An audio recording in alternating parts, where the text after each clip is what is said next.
Graça e paz, meus amados irmãos e irmãs, amigos e amigas, companheiros e companheiras.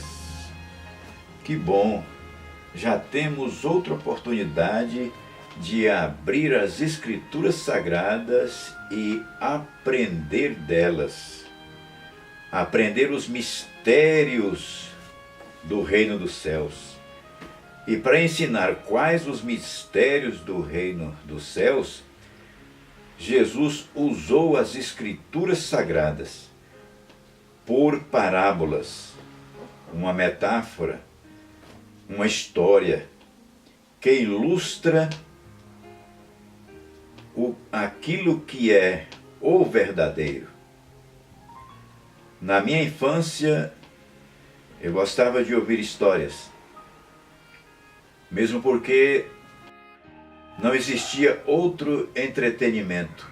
Eu sou da geração em que não existia a tecnologia, a televisão, a internet, nem mesmo a luz elétrica existia onde eu morava quando eu era criança. Nos valíamos de uma velhinha que nos contava histórias, as histórias da carochinha, histórias do Chapeuzinho Vermelho, de uma forma bastante caipira, história do Porco Espinho, de Joãozinho e Maria, e dentre outros. Era a Dona Belmira. Dentro dessas histórias é que nós tínhamos os nossos entretenimento, eu e meus irmãos. No meu linguajar grosseiro, no meu vocabulário, na minha forma de expressão, vocês já podem notar que eu sou um que não frequentou, não teve oportunidade de frequentar boas escolas, e nem as ruins, muito menos uma faculdade. Mas eu me contento com a oração de Jesus, a oração que Jesus fez a seu Pai, agradecendo a Ele por ter ocultado essas coisas dos sábios e instruídos e revelado aos pequeninos, do qual eu acho que sou um desses pequeninos. Diante disso, eu quero convidar vocês a abrir a Bíblia de vocês, as Escrituras Sagradas, lá no livro de São Mateus, no capítulo 13 e no verso 24, onde Jesus propõe uma parábola que ilustra o reino dos céus. E ele começa dizendo: o reino dos céus é semelhante a um homem que semeou boa semente no seu campo.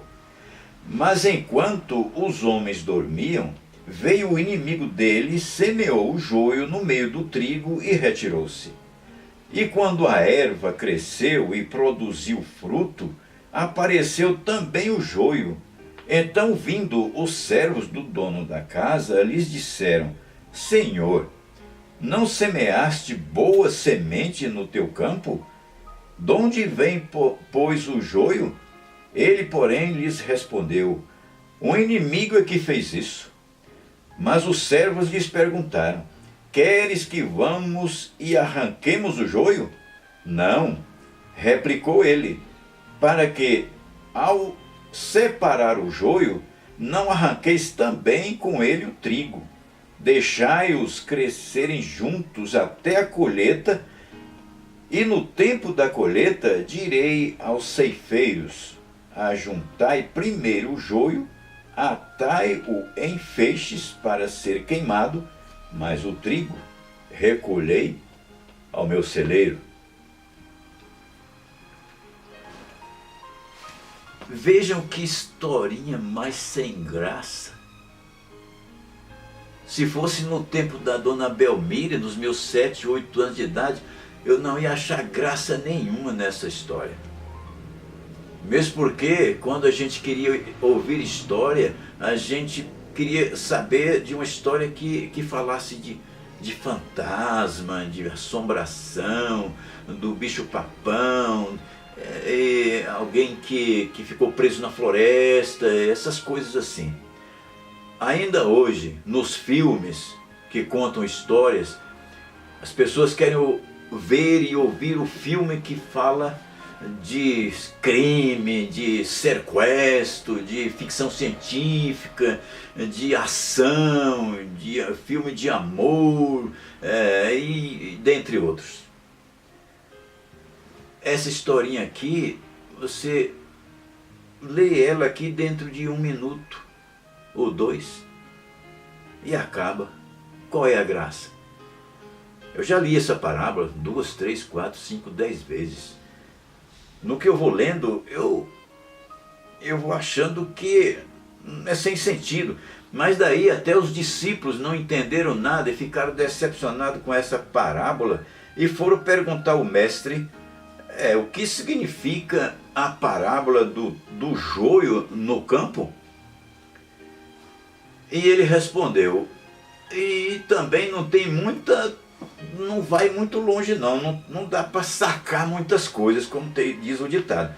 O que ele respondeu, o que semeia a boa semente é o Filho do Homem, naturalmente ele mesmo. O campo é o mundo. A boa semente, os filhos do reino. A má semente, os filhos do maligno. O joio, os filhos do maligno. O inimigo que semeou o joio é o diabo. A ceifa, a consumação dos séculos. Os ceifeiros são os anjos. Mas aqui no próximo verso, no verso 40 do mesmo capítulo, nós vemos assim, pois assim como o joio é colhido e lançado no fogo, assim será na consumação dos séculos. Aqui a gente já tem uma noção do que é a parábola. A gente já entende que isso é uma profecia, que começa lá no tempo de Jesus e seus discípulos. Portanto, nós vamos agora entrar no túnel do tempo e lá onde está Jesus e os seus discípulos, e depois voltar atravessando os séculos e chegar na nossa era e avançar para frente até a consumação dos séculos. É a duração dessa parábola. Agora aqui a gente vê a importância que tem essa parábola. Portanto, vamos lá no início. O reino dos céus é semelhante a um homem. Que homem? Que semeou boa semente. Que semente? No seu campo. Que campo? Lá na parábola do semeador, a gente vê o semeador. Saiu a semear. Ele carregava a semente no seu alforje ou no seu bornal. Ele tirava a semente e jogava em qualquer solo, rochoso, espinhoso, beira de estrada, solo bom, caísse onde caísse. Já essa semente aqui é uma semente que não pode cair de forma alguma em qualquer solo. Ela vai ter que cair no campo dele, no solo que ele separou. Então nós temos aqui um homem especial, uma semente separada, uma semente que foi escolhida e um campo exclusivo. Portanto, a semente é exclusiva para aquele campo. E nós vamos ver agora que campo é esse, que semente é essa e que homem é esse. O homem, já disse lá, é ele mesmo. E a semente é os filhos do reino. Quem são os filhos do reino? É mesmo que a gente imaginar assim. Jesus convida os seus discípulos, é mesmo que dizer, Pedro, vem cá, João, vem cá, Felipe, vem cá, André, vem cá, eu vou fazer vocês pescadores de homem. e eu vou plantar na mente de vocês, no coração de vocês, uma boa palavra, uma boa semente. E dessa semente que eu plantar em vocês, vocês vão distribuir ela para o mundo inteiro. O campo. Quando que aconteceu isso? Quando aqui, no capítulo 25, 24 e verso 14, você vai ver ele dizendo assim: e será pregado esse evangelho do reino por todo mundo, quero dizer, todo campo, para testemunha de todas as nações, e então virá o consumação dos séculos, o fim. Aqui finda o fim da parábola, a consumação da parábola do joio, do trigo e do joio. Mas nós vemos também no capítulo 28 e no verso 19, ele dizendo assim: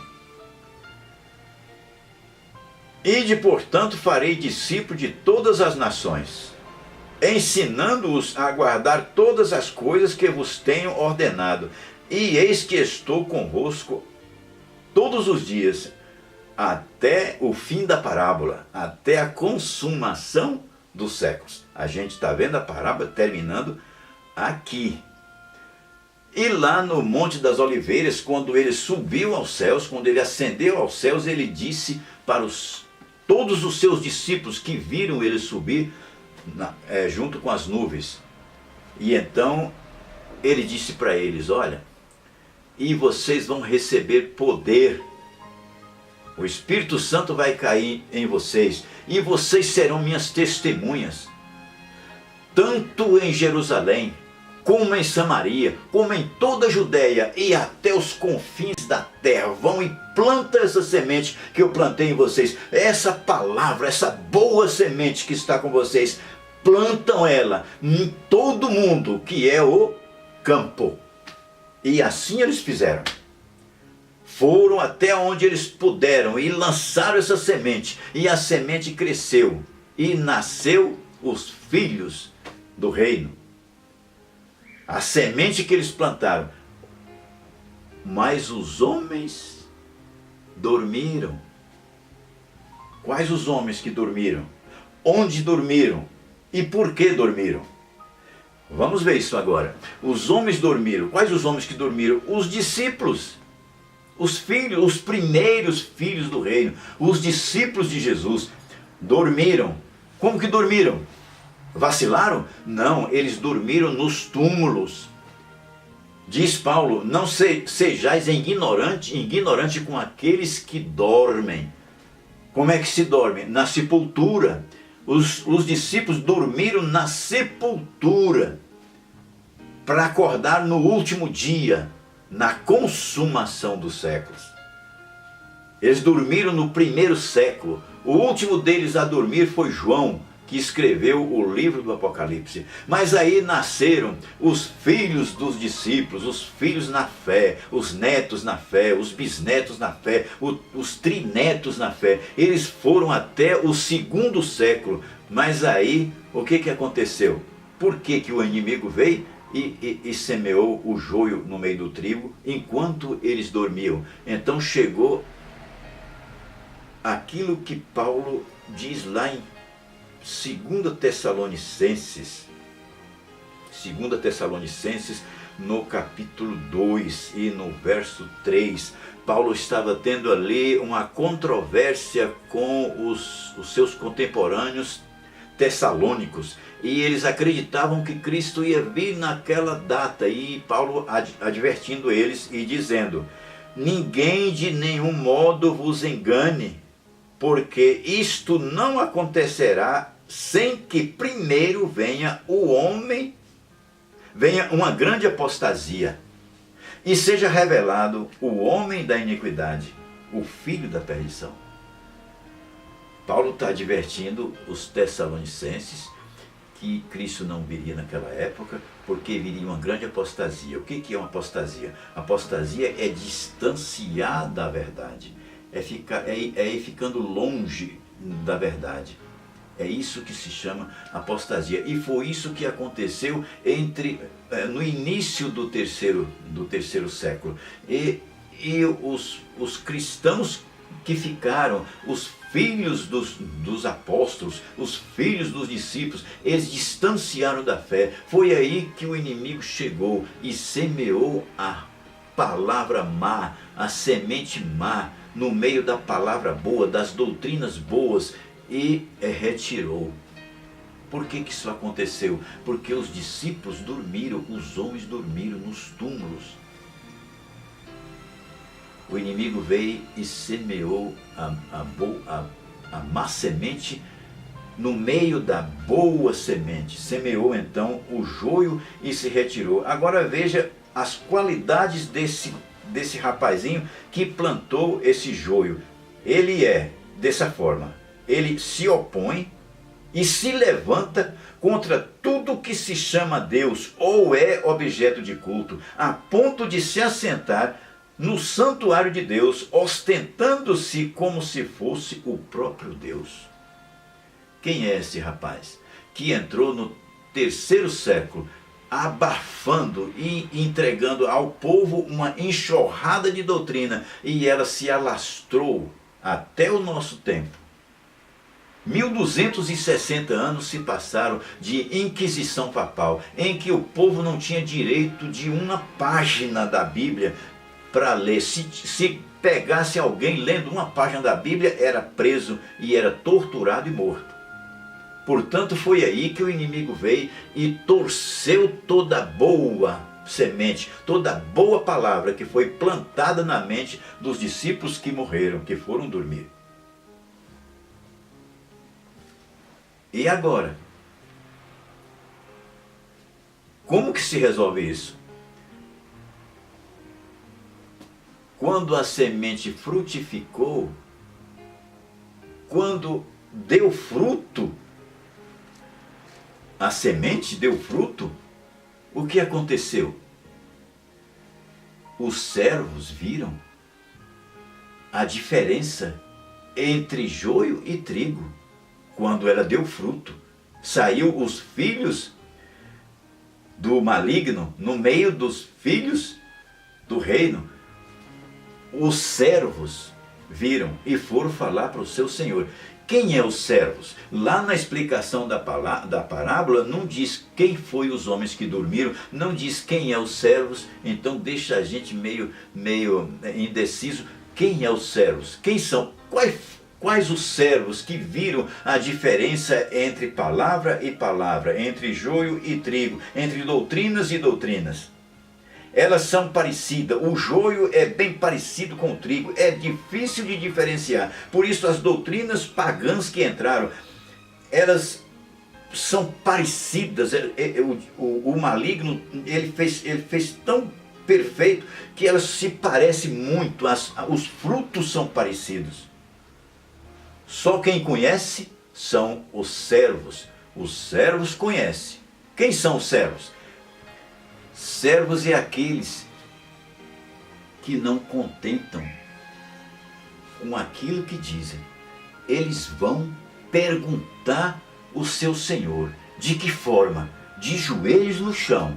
E diz: meu Senhor, por que o Senhor plantou boa semente e agora tem joio no meio da boa semente? Agora tem má semente lá no meio da boa semente. Nos explica isso aí. O que o seu Senhor vai dizer?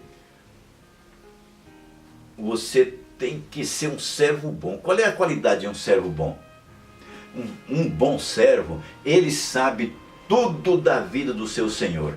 Ele sabe dos guardados do seu Senhor. Ele sabe a hora que o seu Senhor vai dormir. Ele não tem orgulho de pegar uma bacia, pôr água e pegar uma toalha e lavar os pés do seu Senhor. Ele tem o cuidado de saber tudo que o Senhor quer dele. As ordens que o seu Senhor dá, ele faz questão de cumprir.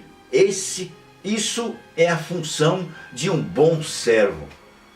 Esse bom servo tem o cuidado de abrir as Escrituras e achar nela a boa semente. e saber discernir qual que é uma má semente, qual que é o joio e qual que é o trigo. E eles descobriram. E o seu Senhor disse: não arranque agora. Isso não pode ser arrancado agora. Tem que ser arrancado na consumação dos séculos. Porque se for arrancado agora, essa semente vai arrancar também o trigo. E vai virar uma confusão danada. Deixe crescer junto. Até a colheita. Até a consumação dos séculos. Nós vamos ter aqui em cima do planeta, o mundo, o campo, dois grupos de pessoas. Nós temos aí infinidade de igrejas, mais de 40 mil igrejas, nomes que a gente nem conhece, igreja fulana, cicrana, beltrana, e você vira uma confusão que você nem sabe mais de que igreja você é, e o pastor te fala uma coisa, outro pastor te fala outra coisa. No entanto, meu irmão, você está no meio de um sistema religioso perdido, igual cego no tiroteio, sem saber para que rumo vai, sem saber que você pode estar sendo um joio ou trigo. Para você ser um filho do reino, você tem que ser um bom servo e correr atrás nas escrituras sagradas e buscar com fé, com diligência, com cuidado, escolher qual é a semente, o que é trigo e o que é joio. Porque você está no campo. O campo é o mundo. Você pode ser joio ou você pode ser trigo. Nós estamos aqui no meio de um tiroteio de doutrinas falsas. Quando que essas doutrinas entraram? Lá no 3º século veio a enxurrada de doutrina.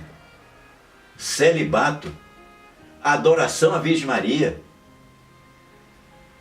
purgatório, trindade, uma enxurrada de doutrinas falsas, misturou-se com as doutrinas verdadeiras, parecida com elas, e hoje o povo está perdido,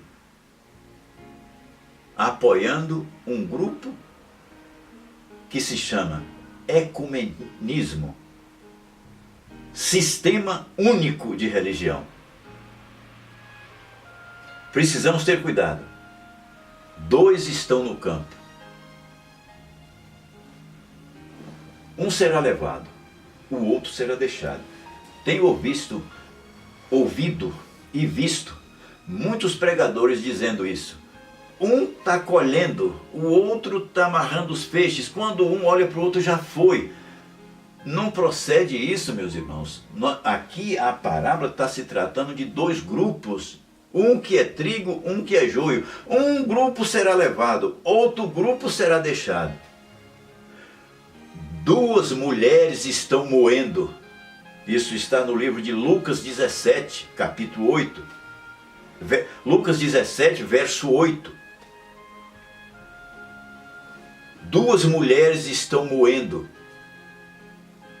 Uma será tomada, a outra deixada. Duas mulheres, profeticamente, duas igrejas. Moendo o quê? Moendo trigo. Claro, moendo só pode ser trigo. Para fazer o quê? Claro, fazer pão. Pão para quê? Para alimentar. Pão, a palavra de Deus. Uma moendo trigo e fazendo pão puro. Trigo puro, a outra moendo trigo e misturando com joio, com fermento e dando para os seus adeptos comerem pão levedado e estragarem a sua mente, espiritualmente, é claro. Naquela noite, dois estarão numa cama, um será levado, outro será deixado. Isso leva a gente para onde? Lá para a parábola das 10 virgens, em São Mateus capítulo 25. 10 virgens, divide-se em dois grupos, 5 preparadas, 5 desleixadas. 5 delas estavam com as suas lamparinas cheias, e mais a reserva nas vasilhas, o azeite, símbolo do Espírito Santo. Elas estavam cheias do Espírito Santo. As suas lâmpadas estavam acesas, não apagaram. Já as outras estavam despreparadas. O que as outras pensavam? Não, nós estamos aqui, a nossa igreja é muito boa. Não, a Trindade, ela fala do Pai, do Filho e do Espírito Santo.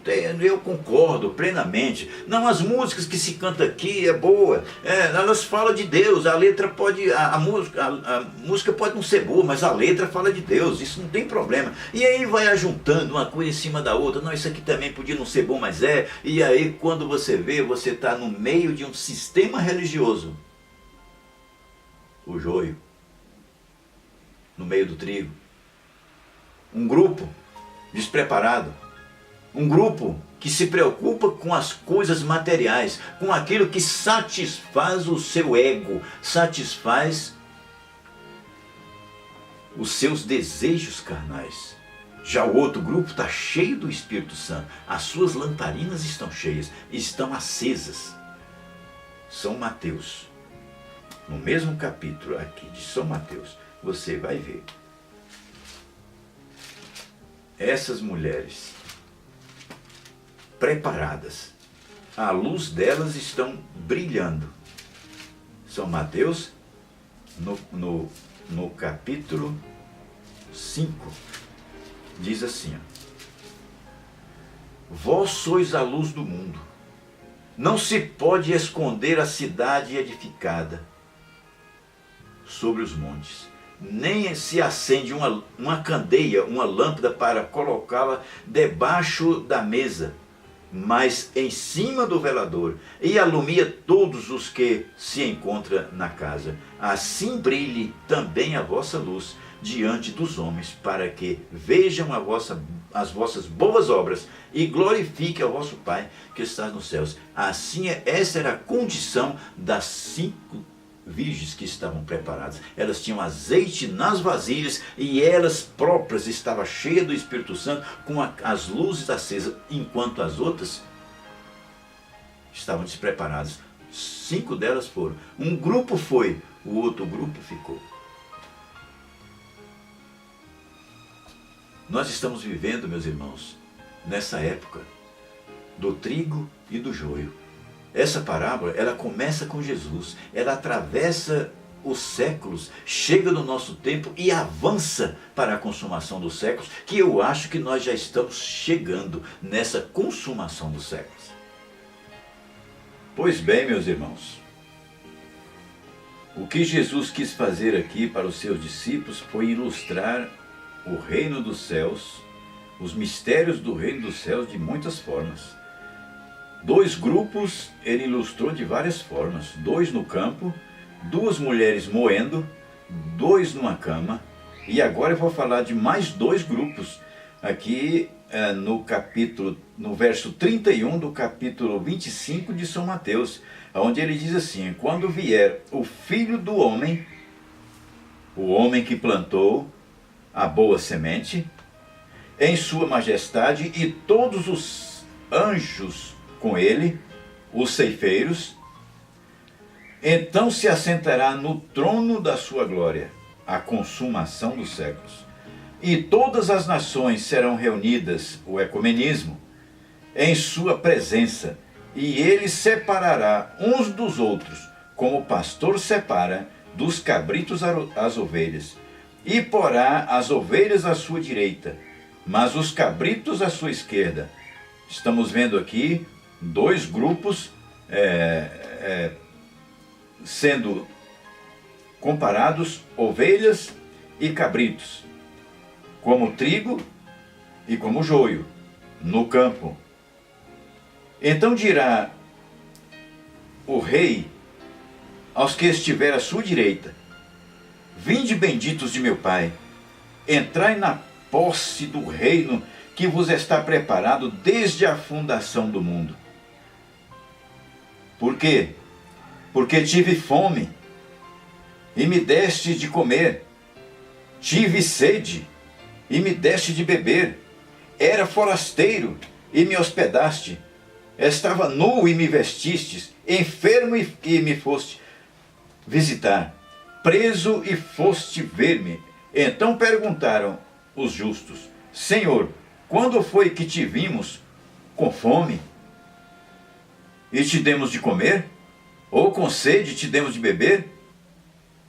E quando te vimos forasteiro e te hospedamos, ou nu e te vestimos, e quando te vimos enfermo ou preso e fomos visitar? O rei respondendo lhes dirá: em verdade vos afirmo que sempre que eu fizeste a um destes meus pequeninos irmãos, a mim me fizestes.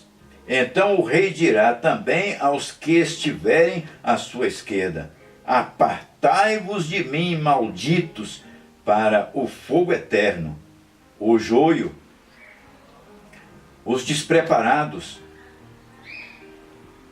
que estão moendo trigo junto com joio, os que estão no campo e são feixes de joio.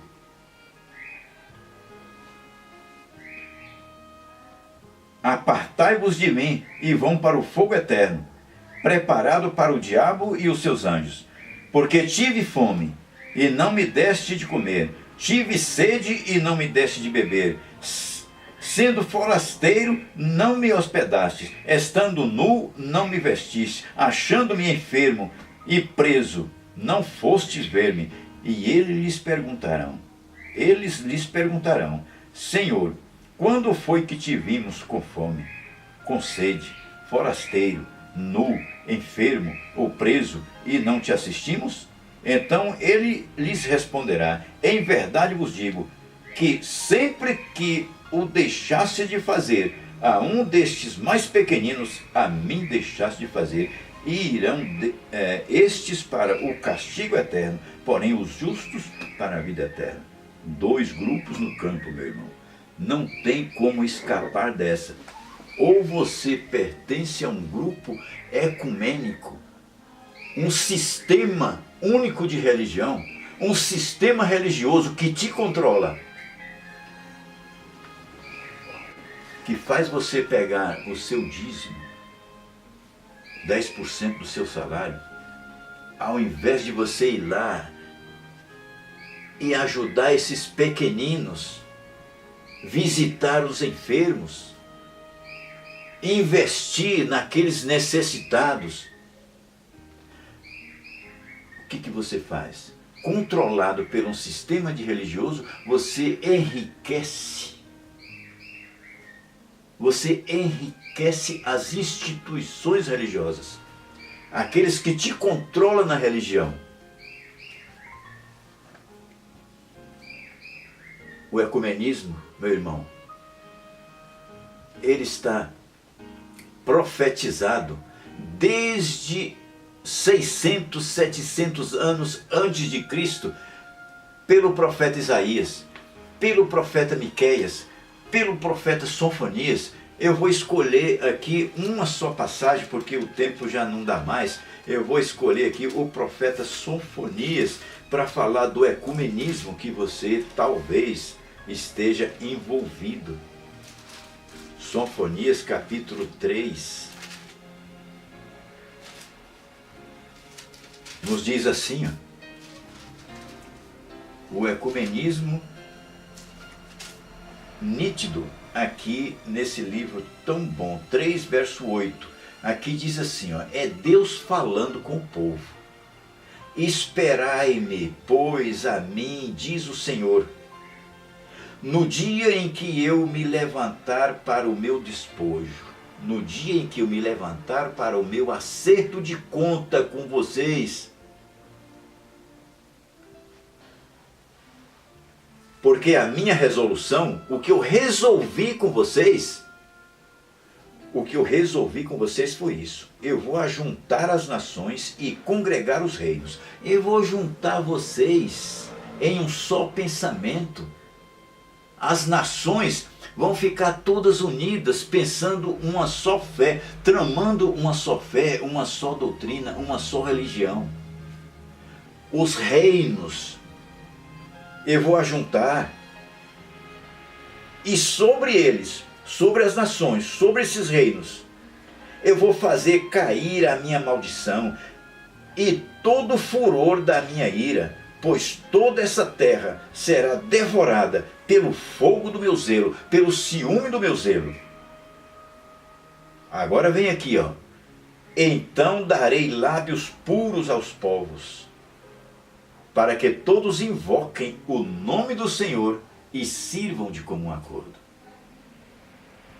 Isso aqui, meu irmão, é o ecumenismo de hoje. É os povos, o povo falando em uma mesma fé. Eles achando que estão falando em lábios puros, porque estão falando em nome do Senhor, invocando o nome do Senhor, e todos em comum acordo.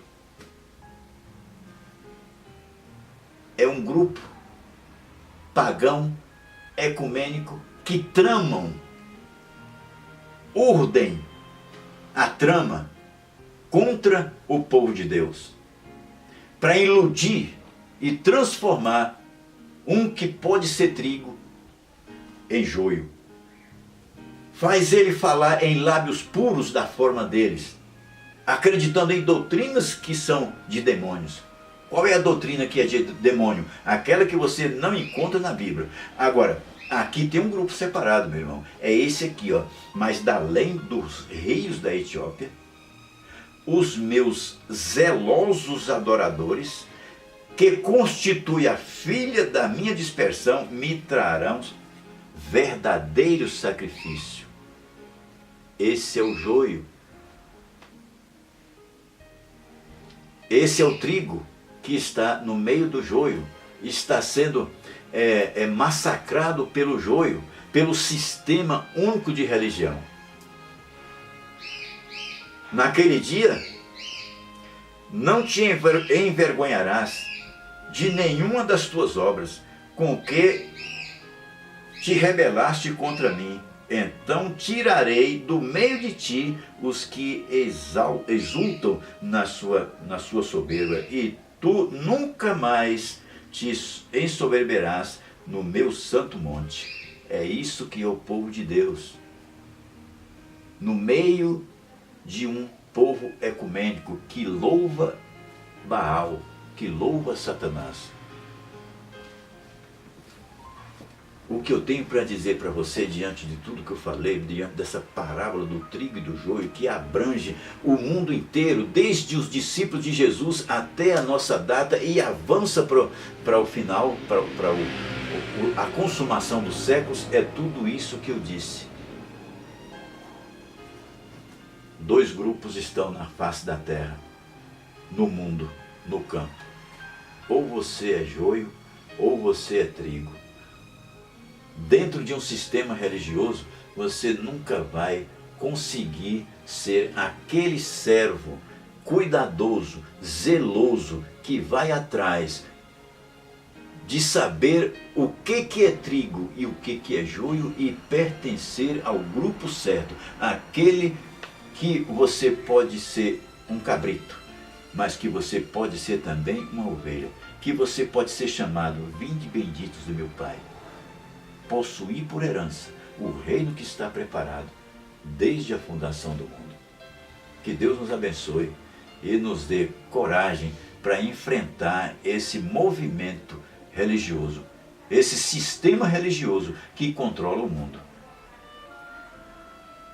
para ser o joio. Que você seja trigo, meu irmão. Até a próxima.